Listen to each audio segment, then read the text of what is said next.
Hello everyone, মেট্টেলের পক্ষ থেকে আবার আমি লাবণী আর সত্যজিৎ সত্যজিৎ। চলে এসেছি। অনেকদিন বাদে আবার আপনাদের সাথে আমাদের দেখা হচ্ছে, কথা হচ্ছে। আজকে আমরা মূলত যে ছবিটা নিয়ে কথা বলবো তার নাম হলো ডেলিসিয়াস, যেটা 2025 সালে মুক্তিপ্রাপ্ত হয়, যেটি German psycho political thriller movie.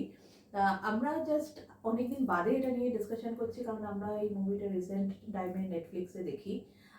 এবং আমরা আজকে এই পুরো আবহাওয়াটা তৈরি করেছি এই ব্যাপারটা নিয়ে ডিসকাশন করার জন্য, যে মুভিটা কেমন লেগেছে এবং সত্যজিতের কিরকম লেগেছে মুভিটা। আমরা প্রথমে সত্যজিৎকে এটা জিজ্ঞাসা করতে চাই যে সিনেমাটা দেখার পর তোর কি মনে হলো, মানে এক কথায় যদি বলা যায় সিনেমাটা কেমন ছিল?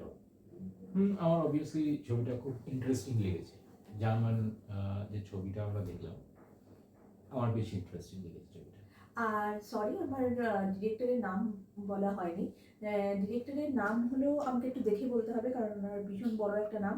নেলু মুলার স্টুফেনের ডিরেকশনে এই মুভিটা হয়েছে। এটাই ওনার ডিরেক্টরাল ডেবিউ মুভি আছে।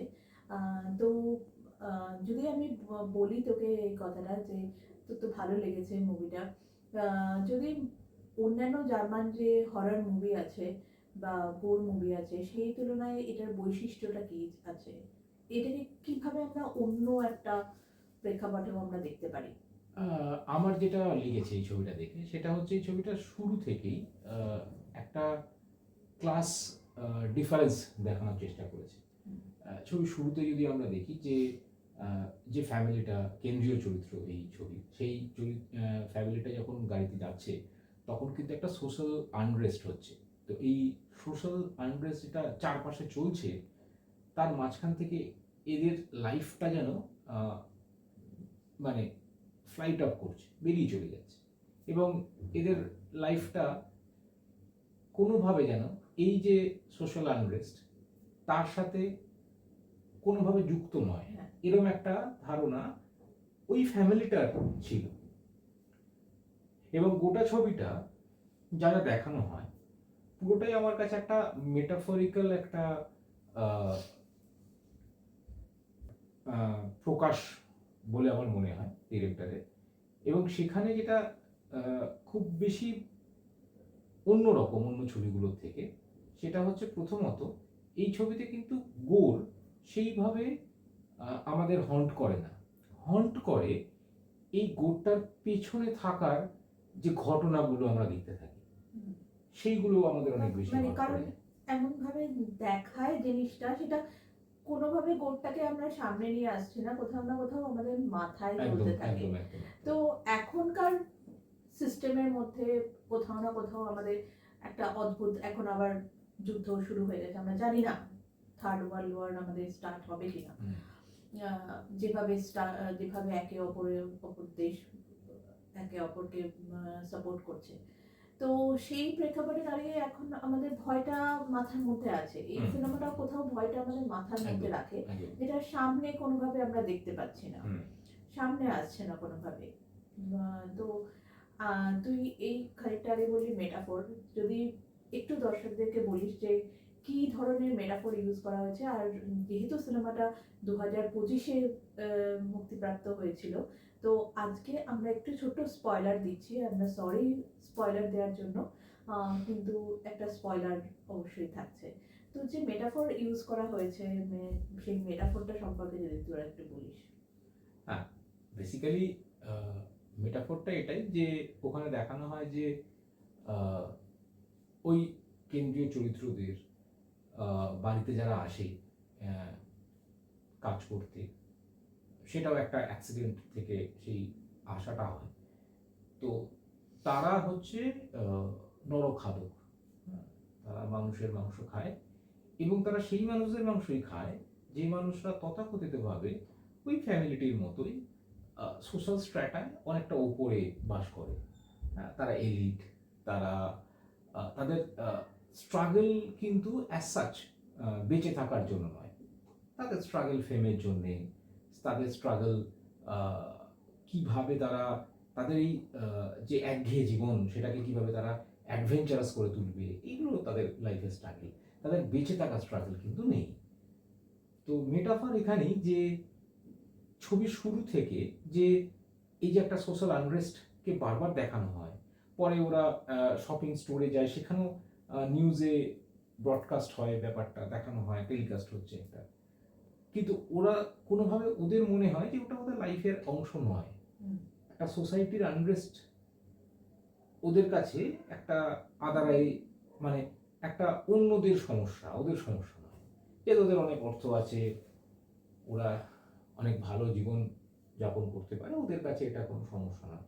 কিন্তু আসলে কি হয় যে আমার চারপাশে যদি আগুন জ্বলে, তো সেটা কোনো না কোনো সময় আমার বাড়িতেও আগুন ধরাবে, এবং মানে বাড়িটাকে উত্তপ্ত করতে থাকবে একদমই। এবং মানে এই এই এই আনরেস্টটা এক সময় এসে আমাকেও গিলে খাবে। তো এই যে গিলে খাওয়া, এই নরখাদক, এই ব্যাপারটা আমার মনে হয় এইভাবে একটা মেটাফরিক্যালি ডিরেক্টর দেখাতে চেয়েছেন।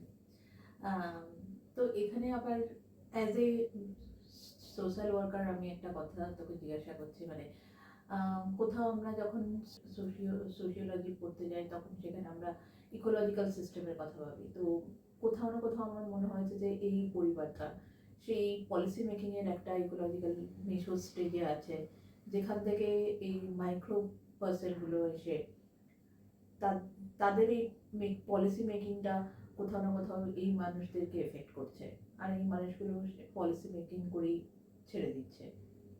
মানে আমরা যে কোনো দেশের ক্ষেত্রেই এটা দেখতে পাই, একদম ঠিকই বলেছিস, যে যারা পলিসি মেকার হয় তারা যে নতুন পলিসি আনেন, তাদের সমস্ত পলিসি কিন্তু সুবিধা দেয় এই কিছু শ্রেণীর মানুষকে, যারা বিত্তবান, ধনী, তারাই কিন্তু সেই সুবিধাগুলো ভোগ করে, এবং যত অসুবিধা সেগুলো হয় কিন্তু নিম্নবিত্ত, নিম্ন মধ্যবিত্ত মানুষদের। তো এখানে যেন আমার ওদেরকে খেয়ে ফেলাটা বা এই পুরো ঘটনাটা আমার মনে হয়েছে কোথায় যেন একটা একটা প্রতিবাদ, একটা এদের বিরুদ্ধে গর্জে ওঠা। এবং গল্পে মাঝে মাঝে বলা হয় যে তোমরা সংখ্যালঘু, আমরা সংখ্যাগুরু, আমরা যারা মানুষ খাই আমরা সংখ্যাগুরু, আমাদের সংখ্যা অনেক, তোমরা মাইনরিটি। মানে আমরা মাইনরিটি শব্দটা আমাদের চারপাশের সামাজিক প্রেক্ষাপটে অন্যভাবে দেখি, অন্যভাবে শুনি, অন্যভাবে সেটা দেখা হয়। কিন্তু এই ছবিটা, এই জাস্ট আলোচনা করতে করতে আমার এখন মাথায় এলো, মাইনরিটিকে একটা অন্য লেন্সে দেখার চেষ্টা করেছে। মানে আমরা যদি এইভাবে ভাবি যে আমাদের আমাদের দেশ হোক বা অন্য যে কোনো জায়গায় হোক, সবচেয়ে বেশি যে ক্যাপিটাল, যে অর্থ, সেটা সবচেয়ে কম মানুষের কাছে থাকে, হয়তো 7% বা 5% বা 3% মানুষ। তারা তো সে অর্থে সংখ্যালঘুই বটে, মাইনরিটি বটে, কিন্তু তারা হয় গোটা দেশের যে জিডিপি তার ম্যাক্সিমাম টাকাটা, ম্যাক্সিমাম অর্থটা তাদের কক্ষিগত। তো সত্যি তো তারা মাইনরিটি বটে। একদম। তো এই কথাটা বলতে গিয়ে আর একটা জিনিস মনে হলো, মানে অবভিয়াসলি মাইনরিটি নিয়ে যখন কথাটা উঠলো, যে আজকে যখন আমার মানে এটা আমার খুব ভালো লাগলো তুই যে পয়েন্টটা রেজ করলি, যে মাইনরিটি প্রচুর ধনী ব্যক্তি যারা আছে তাদের সংখ্যাটা সত্যি আমাদের দেশে ভীষণই কম, মানে সমস্ত দেশে মানে হোল ওয়ার্ল্ডে এই সংখ্যাটা ভীষণ কম, এবং তারাই কিন্তু পুরো ওয়ার্ল্ডটা চালাচ্ছে। আর এই ক্ষেত্রে আমি যদি বলি যে এই ডেলিসিয়াস মুভিটাকে আমরা যদি 1 to 10 এ রেটিং করতে চাই, তাহলে তুই কি রেটিং দিতে চাস? মানে আমার তরফ থেকে আমি একটু আর কি ওই কিপটে রেটিং দেওয়ার ক্ষেত্রে তো 6.5 to 7 এই রেটিং আমার থাকবে। এই ছবিটা অন্যরকম, ছবিটা ভীষণ ইন্টারেস্টিং। ছবিটা একটা গল্প বলে আর একটা গল্প দেখায়, এবং ওই যার জন্য আমি মেটাফরের কথা বললাম, এবং ছবিটা শেষ হয়ে যাওয়ার পর মনের ভেতরে ওর একটা রেস থাকে, সেই রেসটা কিন্তু ভাবা, এবং সেখান থেকে এতগুলো কথা উঠে আসলো। একদম।